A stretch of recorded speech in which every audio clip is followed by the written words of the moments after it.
Hey everyone, it's Blake. Welcome in to episode number 8 of our WWF 1992 save in TEW 2020. This is Saturday night's main event for January week 4. Yes, I know it's been a little while. I know it's been a couple months, but if you go all the way back and have followed this channel, I guess since 2021, you guys know this just happens sometimes. Real life gets in the way. I don't get to play the game very much. We don't have new uploads for a little bit, and that just happened to be the case here over the past couple months. But I went back, did all my storyline notes for this series and actually a couple other series we have on the channel right now so we can start catching up. And so we are back with Saturday night's main event. So I appreciate you guys being patient. I know some people were inquiring, when is this series going to return? Well, it's back. And so we're going to jump back into things as we are on the road to WrestleMania 8 coming off the Royal Rumble. And we have a lot of fun stuff to get to in this one, which will be headlined by the big match between Randy Savage and Jake Roberts. We start off here, though, with a pre-show match. The British Bulldog gets the win over General Adnan, gets a 43. Not a whole lot here, just kind of a showcase match for the Bulldog, and he will actually be someone we see on Saturday night's main event on the Made Show a little bit later on. So that will be notable there, and we've kind of heard the Bulldog talk before. This could be his year, and so really kind of pushing that this could be the year for the British Bulldog, which will take us into our next pre-show match, which is Typhoon getting the win in pre-show action here as he gets the win over another debuting superstar here in the series. And yes, you see him already there on the screen. It is Al Snow. So Typhoon gets a squash win here, 329 with the pin, running splash, gets a 43, not great. But you see Typhoon with a 51 in-ring performance, Al Snow with a 47, which not that far off there. We see Snow debuts his new gimmick. We go with a fan favorite here.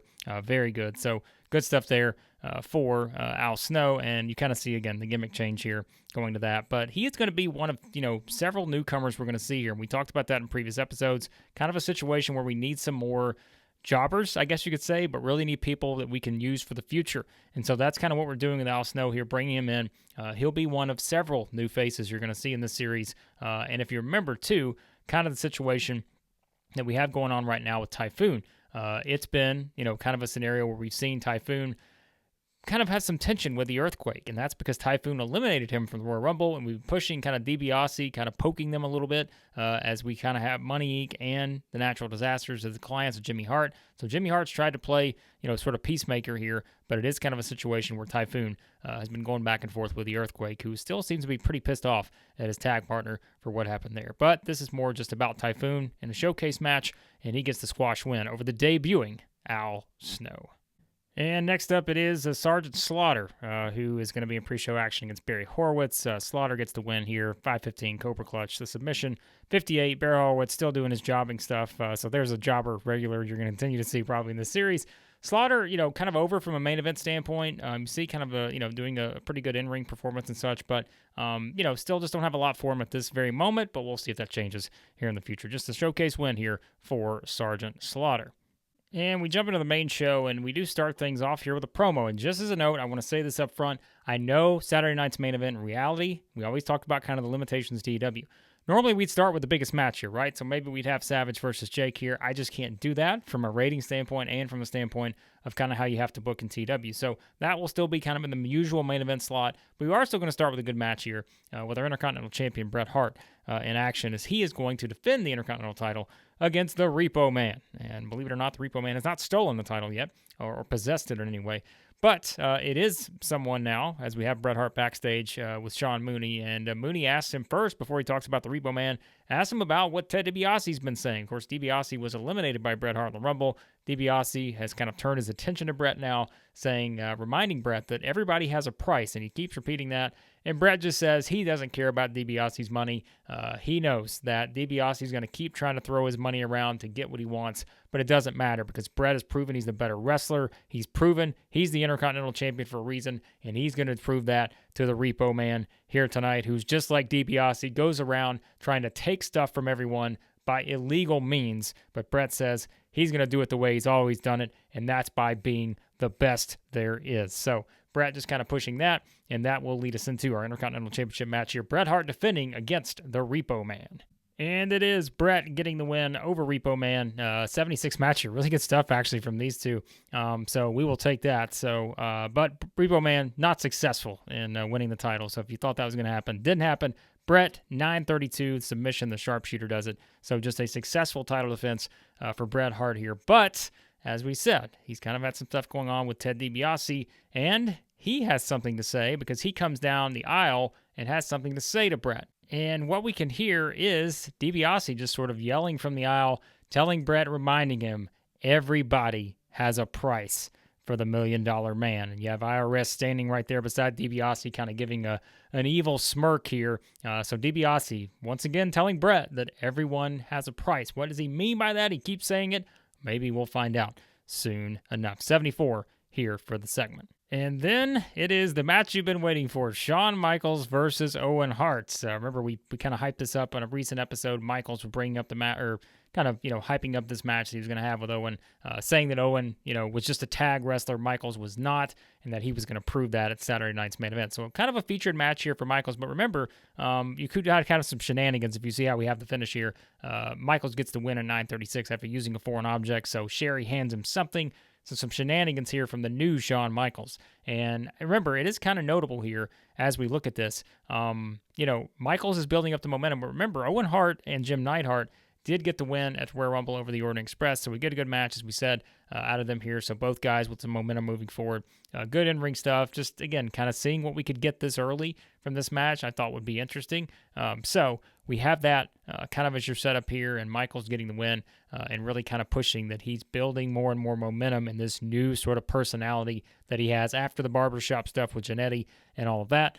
So Michaels gets the win. What will that mean moving forward for both? We will find out. And then we have a couple things to get to in this one, because to be able to meet the angle and match threshold, I had to kind of put these both together, even though I wanted to have them as separate segments. But as you can see, I'm going through here. I'm like, why did this only get an 85? Well, because it was short. And so, yeah, that's kind of something I figured this probably would have done higher, but we had to kind of shorten some of these angles because, again, we had to meet that. I think it's 80%, 65%, so we have the 15% kind of wiggle room there. So we had to do that to get to the segment. But this is all about a couple things. The video package looking at the attack. Hulk Hogan at the Rumble. If you remember, Ric Flair entered number 1 at the Rumble. Hogan entered number 2. But Hogan never actually made it inside the ring because he got attacked by a bunch of heels. It was Haku, Barbarian, Warlord, Repo Man, and others all came out to attack Hogan. He never made it to the ring.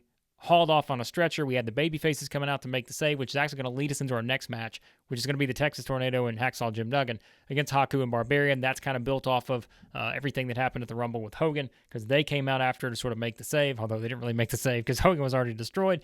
And again, commentary also pointing out here, Ric Flair looked a little pleased at how everything was unfolding, which Flair went on to win the Rumble. Hogan never entered. That's kind of what we're playing up here. Then we have the second part, which is the Sid and Undertaker fallout. If you remember, Sid eliminated Taker from the Rumble. Undertaker followed Sid around ringside, Bearer with the urn, and that kind of led to Sid being thrown out. I think it was Flair we had to throw Sid out. I can't remember exactly. It may have been Jake. I don't remember. But we'll have to go back and check that out. But so now kind of playing up these two. If you remember the recent match, Sid took on Colonel Mustafa, apologies, and it was the Undertaker coming out. They tried to counter each other's big moves, but neither could hit. Sid couldn't hit the powerbomb, Taker couldn't hit the choke slam, and so that's how we kind of left it there. Officials breaking them up. So chaos everywhere. The WWF's investigating the attack on Hogan, but we know he's not cleared to compete. Flair seemed pleased. Sid and Taker going at it. We got chaos in the WWF right now, and that is kind of where things stand with these four men as we move forward. So just kind of playing those up here in the same segment. And like I said, this is, we know we got big stuff brewing with all four of these guys, but we got to figure out who attacked Hogan. We know Flair is one half of the main event at WrestleMania 8, and we know Sid and The Undertaker want to tear each other apart. So that's where we stand right now with that group. And then it is the tag team match, the Texas Tornado and Hacksaw Jim Duggan against Haku and the Barbarian. And it is Haku and Barbarian getting the win here as Haku submits Hacksaw Jim Duggan. But remember, I would like that to be a pin with an Asian spike after blatantly cheating. So some shenanigans again from the heels here at Saturday night's main event. So that's kind of your setup here. But the bigger story is that Tornado's been sort of taken out on the outside. Duggan's down, and we see Haku and Barbarian sort of turn their attention to Duggan again. So it looks like they're going to inflict a little bit more damage. They tease doing that as, again, Duggan's regrouping. Tornado's there. So they tease going after it. 60 match here, by the way. I thought it was okay. Decent enough match for these four guys. But, however, as they go to make the attack, we see someone else start to make their way out. Crowds buzzing. Huge pop. Who is it? None other than our tag team champions, the Legion of Doom. We see Hawk and Animal make their way out, and they make their way to the ring. So they, as Haku and Barbarian teasing the attack, it is Hawk and Animal who kind of, fend them off. They send the heels retreating here, and they stand over and sort of help out Tornado and Duggan. So they come to the rescue here for the babyfaces and our tag team champions making the save. As you guys probably know, have a good idea where this is headed. 59 for the segment. Not a lot to it there, but you probably know what route we're headed towards here between these four men.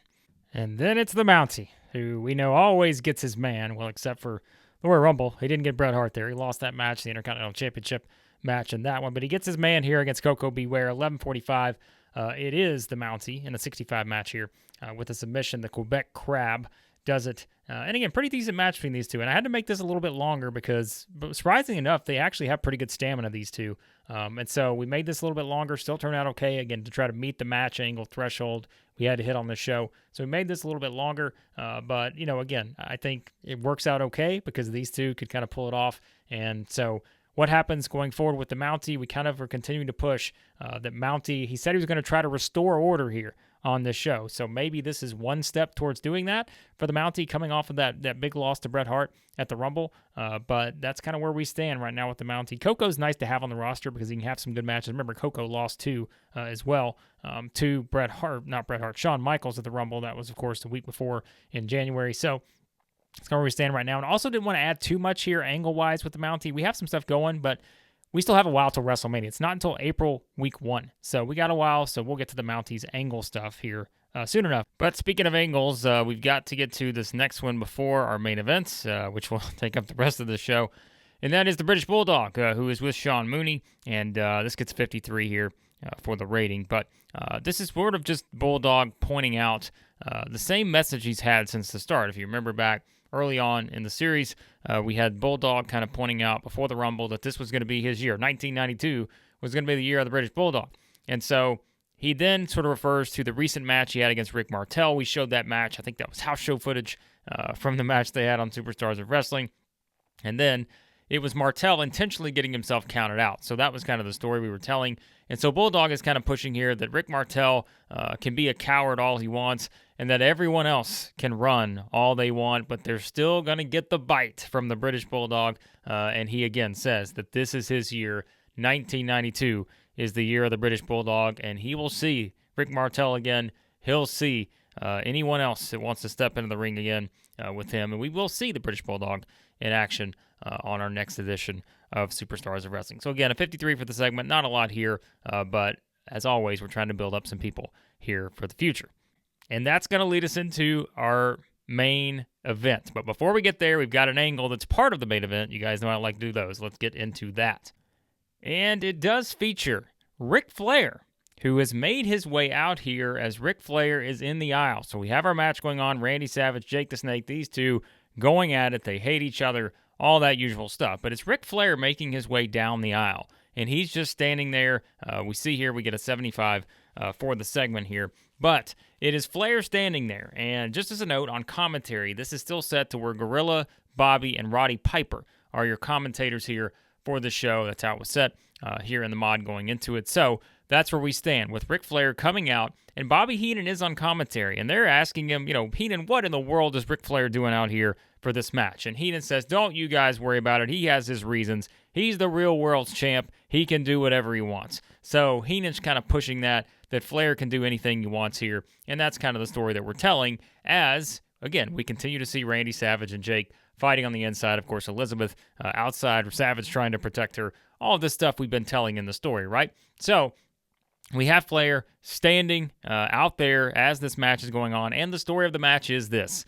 This one does go a little long. We needed the match time. You'll see it in a second. But it is where Jake has all, kind of the momentum. He's kind of about to put Savage out, but Savage finds that last burst of energy as Randy Savage is able to start taking it back to Jake the Snake Roberts, regains the momentum. Savage goes up top, and that is when Randy Savage is able to hit the elbow drop. And you see it right there. Randy Savage defeats Jake the Snake Roberts in 17 minutes, 15 seconds. Like I said, I know a little bit long, but it's okay. 89 for the match. Tremendous stuff. As you just saw, 90 for the in-ring performance from Savage. But it is the flying elbow drop. So Savage is able to get the victory with the flying elbow drop, and that is huge for Randy Savage. And we know that's because of everything that Savage has went through here in this whole feud with Jake. And so we see kind of the relief from Randy Savage. And that's when, Jake is down, just took the elbow drop. Savage goes over, and now Savage is with Elizabeth. And we can see the emotions coming out for both of them, right?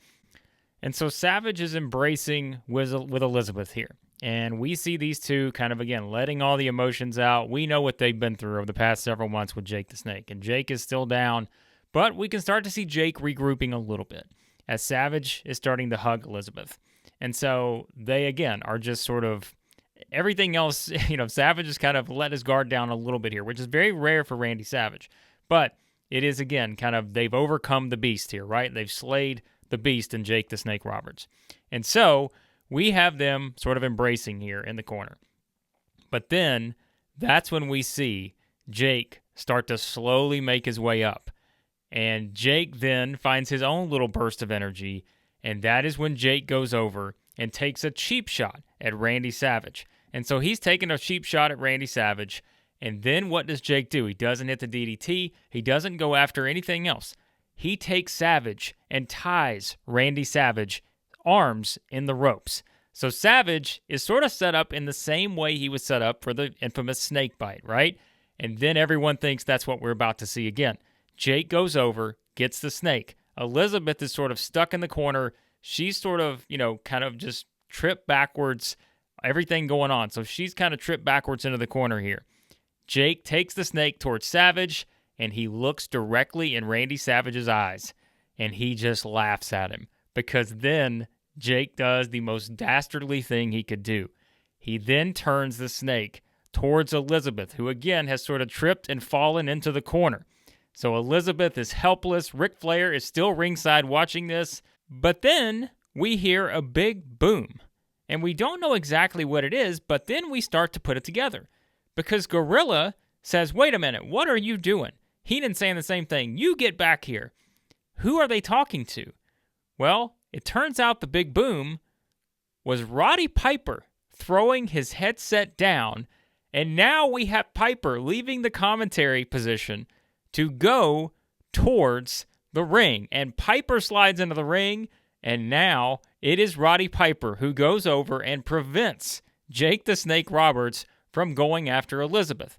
And Piper turns Jake around. Again, the snake's there. And Piper's just going after Jake. Jake's trying to take the snake towards Piper, but that doesn't work because Roddy Piper is taking the fight now to Jake the Snake Roberts. So these two are just, kind of brawling back and forth here. Elizabeth still kind of stunned in the ring. And so we've got Piper and Jake fighting each other. They eventually kind of brawl onto the outside here. So the action spilled to the outside, and I know we get an 80 for the rating here. I've forgotten to bring those up in the past couple, but you guys know I've been really into the story here. So these two are fighting on the outside. Savage is still tied in the ropes because Piper couldn't get to him before that happened, right? So Savage is still tied in the ropes. He's been beaten down by Jake, and Savage is trying to get out, and he's kind of looking over at Elizabeth, but that's when we see the camera sort of zoom in. Elizabeth is just kind of in a state of shock because remember, she had the snake that close to her face. She didn't know what was going to happen, right? And then something very interesting happens. Ric Flair starts to make his way towards Miss Elizabeth. And again, Savage is kind of in and out of it here because remember, we sort of played up that Jake did get a good number on him before he tied him into the ropes. That's kind of how we were playing it up. But you can sort of see Savage sort of going in and out here. Again, this is all fast moving. We've got the brawl on the outside, Piper and Jake. The officials are trying to stop them. But Flair goes over and he puts his hand on Elizabeth's shoulder. And when that happens, we sort of see Elizabeth come out of this sort of state of shock. Again, she was just sort of stunned, very emotional after what just happened, thinking what Jake was about to do to her, right? And so Flair puts his arm on Miss Elizabeth's shoulder. And you can see Flair trying to sort of whisper something to her. But again, that's when she sort of comes out of this and she looks over at Flair sort of still in a state of shock. And you can see Flair trying to, basically tell her, hey, it's okay. I'm not going to hurt you. But again, Elizabeth's guard is up and she doesn't know what to do. So she just shoves Flair away. And as that happens, we see the officials come over to Savage. So they finally made their way to Savage. Some of them have gotten Jake and, Roddy Piper away from everything.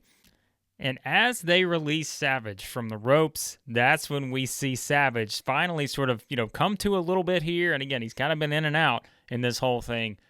But he sees that moment when Elizabeth pushes Flair away, and he sees Flair right there by Elizabeth as she is able to finally make her way up. And by the way, this gets a 99 for the segment. Incredible stuff to finish the show here. But he sees Elizabeth make her way up, and she runs towards him as he's been released from the ropes. And Savage has locked eyes on Ric Flair, and we can see Savage's eyes widening here as he's looking around for Jake, but then he locks eyes with Ric Flair. And that is how we go off the air. Commentary telling us what is going to happen here. Everything is sort of exploded here at Saturday night's main event. And so that's how we go off the air. With Flair standing on the outside, was just right there with his hand on Elizabeth. And now Savage is out of the ropes. What happens next? We will find out, as that's how, again, we finish the show, a 99 segment here. I thought this was one that I knew we had to put a lot of moving pieces in place, but I like how it worked out. Had a great match in terms of the rating, get a great rating here to finish the show. And so now the stakes very high for everyone involved as we move forward. But a noteworthy episode of Saturday night's main event, and we get an 88 for the show here, so I will definitely take that. Really good show. Really, if you look just kind of through everything here, I didn't really think anything was disappointing. We got some big ratings out of, the main event was big. We saw some of the stuff, even the Bret Hart Repo Man match was good. The closing angle was great. Everything we kind of had to work around with that main event angle. All that stuff turned out pretty well. Some of the stuff was not as good ratings-wise because it was just shorter, so we had to limit it for the angle match stuff, as I've talked about before. But really, I thought everything delivered here. Again, I wasn't really disappointed in anything. Everything kind of did what it needed to do. So a good show. That's what we get to before we wrap up. All right, so good show, as we said, here for Saturday night's main event. Awesome show, fantastic reviews. That's what we want to see. Again, I think just kind of where things stand, this was a big show, knowing we got WrestleMania 8 coming up. Let's see if there's anything else over here we need to look at. World Championship Wrestling aired. We can look at that, I guess, and see what they had going on. I guess that was already a tape show, so we don't have to look at the results. John Haystacks sidelined here with an injury. Big Time Wrestling, that's something else that happened. So, yeah, not a lot of other notable stuff there as we look at that. But the Court of Chaos, though, is formed. So Jerry Lawler, Danny Davis, Pat Tanaka, Coco Beware. So we got a couple people on our roster in the Court of Chaos now in USWA. So that is worth noting, too, there for a couple members of our roster. So Miss Texas also involved there, as you can see. But, again, Saturday night's main event, good show. Let's go to our mail here. Actually, our decisions, by the way, I'm going to let you know. That's probably going to be some of those guys I mentioned, like Al Snow, that we're adding to the roster sort of as jobbers coming in. But there will be some names that you know. So I'm going to let those guys just sort of pop up on television. Again, they're not going to be coming in to beat Hogan or anything, but you'll be able to see them on television. So here's our mail. NBC deal is expiring. One episode remaining. That's part of our deal for Saturday night's main event. So that is something to look at there. We'll take a look at that there. And then, of course, if you look down, NBC's unhappy. Well, I know why, because the rating that they wanted, the minimum requirement was an 89. We got an 88 for the show. So we only missed it by 1. So I'm not that upset. It'll be fine. NBC will be okay. But we will kind of look at that and see if there's any other options as we move forward. So, again, we'll take care of that. Sting's gone from Pacific Northwest Wrestling, so that's notable. The Berserker gone from SWS. Scott Steiner, we had the Steiners on our short list again. So they're there. Uh-oh. Hogan's got an opinion. The Hulkster has an opinion, folks. So let's find out what the Hulkster has to say. We know he's probably going to throw someone, shade here. There's no doubt. So the Mountie has no charisma. Job the kid out and off the roster. So Hogan wants to get rid of the Mountie. The Mountie always gets his man. He may be getting Hulk Hogan soon. Perhaps it was the Mountie who put the hit out on Hulk Hogan. We'll find out there. But sorry, Hogan, we're not listening here. We've been pushing the Mountie. I think the charisma is what he has going for him right now, and the character we're working with for the Mountie. So we will not be jobbing the Mountie out, no matter what Hogan says. Although, look, he's got to take some losses. He already has. But sorry, we're not using him as a jobber just yet, Hogan. So whatever. Let's get rid of these males here that we have. And Hogan always has something to say, right? So who's it going to be next? But let's look at our drug test fees. Boy, we need those on this roster. So $6,000 there. We get 4.15. Pretty good stuff there for Saturday night's main event on NBC. And like I said, I'll take care of all the NBC stuff there. But as always, guys, I appreciate you watching here. Again, that was a fun show I thought to put together. Again, our last really just big show before we get to WrestleMania 8, which will be in a couple months, as we know. Yeah, that's I'm more, you can tell I'm like back into it now. I know we took a little bit of a break there, but just going back and refreshing my memory on the storyline notes, looking back at the stuff that I had planned, that always gets me excited and enthusiastic again, because I'm like, all right, let's do this thing. So I'm glad we're able to jump back into the series. And again, I appreciate you guys being patient on that, and hopefully you enjoyed that edition of Saturday Night's Main Event. And I'm still working on some other stuff here on the channel. I did go back and do the same thing that I did for this series with our TCW save. So if you're into the C-Verse, we've got 35 plus episodes in that TCW save. So I've got a new episode of that coming soon. So that will be up. And I'm still looking at some options for some other stuff as well here on the channel as we look at it and kind of see what other series we want to explore moving forward. I just like to jump into the stuff that I'm having fun with. So right now, I forgot how much fun we were having with this 1992 save. And so I'm excited to keep this thing going on the road to WrestleMania 8. But as always, I appreciate you guys watching. Be sure to like, share, subscribe, all that good stuff. And on the next episode of our WWF 1992 save, it will be, for the first time in this series, if you haven't watched the other series, we do a state of as we look at where the company stands month to month. And I know we haven't had a lot of shows so far, but this will kind of be the next episode just to give you an overview of like popularity ratings, growth, all that kind of stuff. So we'll do a quick episode on that because, again, not a lot to note so far. We've only been a month into the game, but I like to do that every month to give you kind of an idea of where we are. So we're going to do that on the next episode. And so on the next episode of WWF 1992 Save, it will be the state of the WWF for February 1992.